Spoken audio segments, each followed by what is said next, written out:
அதையும் தாண்டி ஒரு சின்ன விஷயம் ஞாபகத்துக்கு வரும். வல்வெடுத்துறை பட்ட திருவிழா. ஆனால் 1995 ஆண்டுகளுக்கு முன்னம் ரேவடி கடற்கரையில் இந்த பட்ட போட்டி நடந்திருக்குது.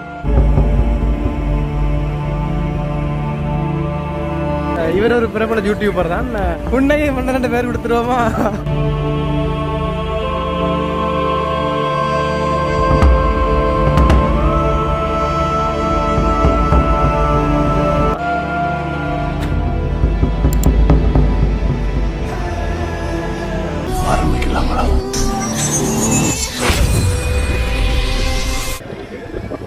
ஹாய், ஹலோ, வணக்கம்.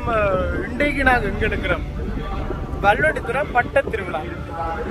ஸோ தைப்பொங்கல்னு சொன்னாலே எங்கள் எல்லாருக்குமே கட்டாயம் உழவர் திருநாள்ன்றதான் ஞாபகத்துக்கு வரும். ஆனால் வல்வெடுத்துறையை பொறுத்த வரைக்கும் அதையும் தாண்டி ஒரு சின்ன விஷயம் ஞாபகத்துக்கு வரும், பட்ட திருவிழா. இது எங்களோட பாரம்பரிய விளையாட்டில் ஒன்று தான் சொல்லலாம். இன்றைக்கு இந்த பட்ட திருவிழாவை பற்றி நாங்கள் எவ்வளவு கதைக்க போகிறோம்ன்றதை தாண்டி பட்ட திருவிழாவை பற்றி, அதாவது வல்வெடுத்துறையில் நடக்கிற பட்ட திருவிழாவை பற்றி இருக்கிற சில குட்டி குட்டி விஷயங்களை கொஞ்சம் தெளிவாக பார்க்க போகிறோம். சில பேருக்கு தெரிஞ்சிருக்கலாம், சில பேருக்கு தெரியாமல் கூட இருக்கலாம். இந்த பட்ட திருவிழாவும் முக்கியமான ஒரு விஷயம் என்னென்னு சொன்னால், கடந்த 2 வருஷங்களாக நடக்காத பட்ட திருவிழா இந்த முறை பெரிய அளவில் நடக்குது. ஸோ அதனால் இந்த முறை அதிகளவான மக்கள் இதை பார்க்க வர்றதுக்கான சாத்தியக்கூறு நிறையவே இருக்குது. அதை மாதிரி வந்தும் இருக்காங்க. ஆக்சுவலாக என் கூட 2 பேர் வந்திருந்தாங்க. அந்த 2 பேரும் என்ன செய்கிறாங்கன்னு சொல்லி பார்த்தோம்னா, தீவிரமாக அவங்க ஃபோனை எடுத்து வீடியோ எடுத்துகிட்டு இருக்காங்க. இவர் ஒரு பிரபல யூடியூபர் தான். கூடிய சீக்கிரம் ஒரு தொழிலதிபர் ஆகிறதுக்கு வாழ்த்துக்கள். இவர் ஒரு உன்னையே 12 பேர் கொடுத்துருவோமா? இதுக்கு முதல்ல ராட்சத பட்ட திருவிழான்ற பெயரோடு இந்த பட்ட திருவிழா நடந்திருக்குது. ஸோ இந்த 2023 இந்த வருஷம் மாபெரும் வினோத விசித்திர வல்வெடுத்துறையின் பட்ட திருவிழான்ற பெயரோடு நடத்தியிருக்காங்க. உண்மைக்குமே அவ்வளவு ஒரு பெரிய திருவிழான்னு தான் இதை சொல்லணும். நாங்கள் சின்ன வயசில் இருந்து வர்றப்போவே எங்களுக்கு தைப்பொங்கல்னு சொன்னால் அன்றைக்கு ஸ்பெஷல் மற்றவங்களுக்கு என்னமோ தெரியாது, தைப்பொங்கல்னு சொன்னால் எங்களுக்கு விசேடமாக இருக்கிறது பட்டம் ஏற்றுறது தான். எங்களோட ஊரை பொறுத்த வரைக்கும் பட்டம் ஏற்றுறது வாடைக்காற்றுக்கு தான். ஸோ அந்த வாடைக்காற்று ஐப்பசி மாதத்திலேயே தொடங்கினாலும் அந்த நேரத்தில் மழை அதிகமாக இருக்கிறதால அந்த நேரம் பட்டம் ஏற்றுறதுக்கு உகந்த நேரமாக இருக்காது. ஸோ வாடைக்காற்றுன்ற இறுதிப்பகுதின்னு சொல்லலாம். இறுதிப்பகுதியும் அதுவும் தை மாதத்தின் தமிழர் திருநாள் ஒரு முக்கியமான நாள் தைப்பொங்கலாக இருக்கிறதாலும் அந்த நாளை பட்ட போட்டி நடக்கிறதுக்கு தீர்மானிச்சதாக திரு கனக சபாபதி பிள்ளை கவிஞர் அவங்க சொல்லியிருக்கிறாங்க. இந்த மாபெரும் பட்டப்போட்டி திருவிழா 2011ஆம் ஆண்டு தான் ஆரம்பித்த மாதிரி எங்களில் நிறைய பேருக்குமே தெரியும். ஆனால் உண்மை அதுதானா? கண்டிப்பாக கிடையாது. அதுக்கு முதல்லே நடந்திருக்குது. எப்போ ஆரம்பிக்கப்பட்டதுன்னு எனக்கு சரியாக தெரியலை. ஆனால் 1995ஆம் ஆண்டுகளுக்கு முன்னம் ரேவடி கடற்கரையில் இந்த பட்டப்போட்டி நடந்திருக்குது.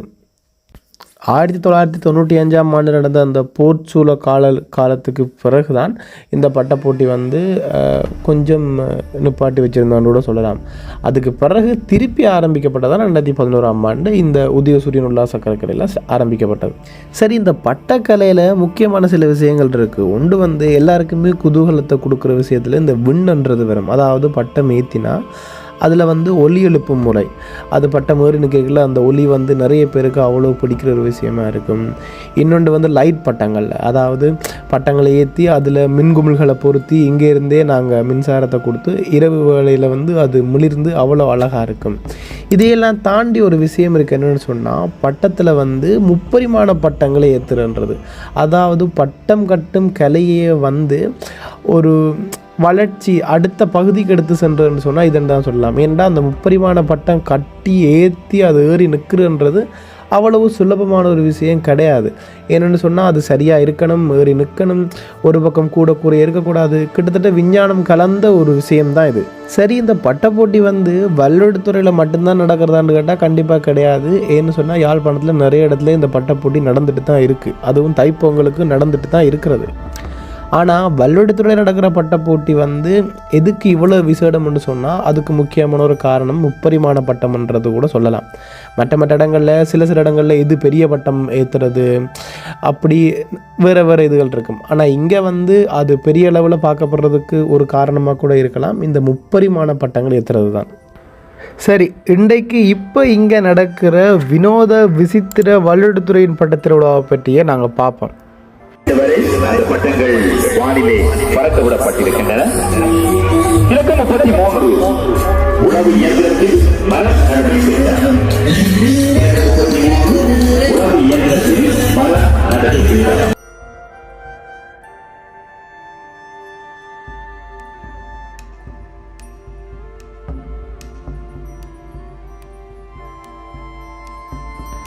முதலாம் இடத்தை தட்டி சென்ற அந்த பட்டத்தை பற்றியே பார்ப்போமே. 25 அடி நீளமாக விரிந்து வரும் என பட்ட உரிமையாளர் குறிப்பிட்டிருக்கின்றார். அப்படியான அந்த பட்டம் இதோ ஏற்றி வைக்கப்படுகின்றது. இலக்கம் 55 உருமாறும் தாக்குதல் மர்ம விமானம்.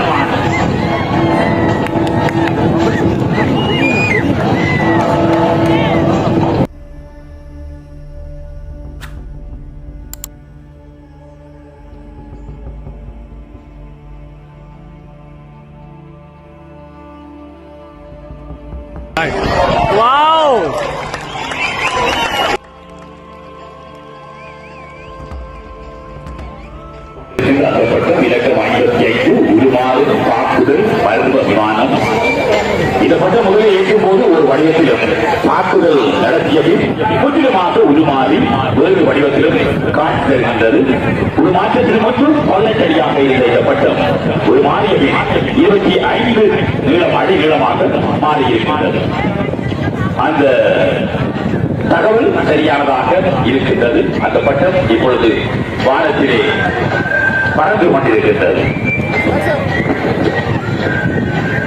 உருமாறும் மர்ம தாக்குதல் விமானம் பறந்து கொண்டிருக்கின்றது. திருவிழா இடம்பெற்றுக் கொண்டிருக்கின்றது. இந்த பட்டு போட்டி திருவிழாவிலே கல்வி சாதனையாளர்கள் கௌரவிக்கப்படுகின்ற சிறப்பு நிகழ்வும் இடம்பெற்றுக் கொண்டிருக்கின்றன. பரீட்சையை சித்தியடைந்த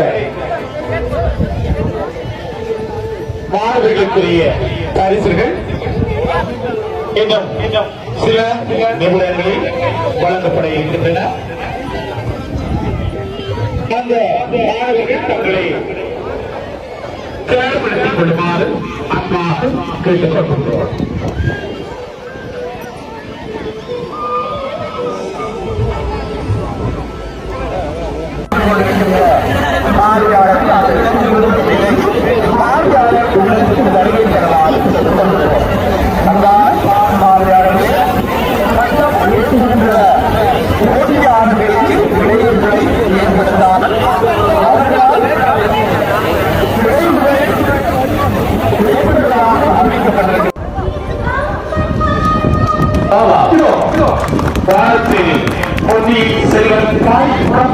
அங்கே வாரத்திலே சென்று கொண்டிருக்கிறது.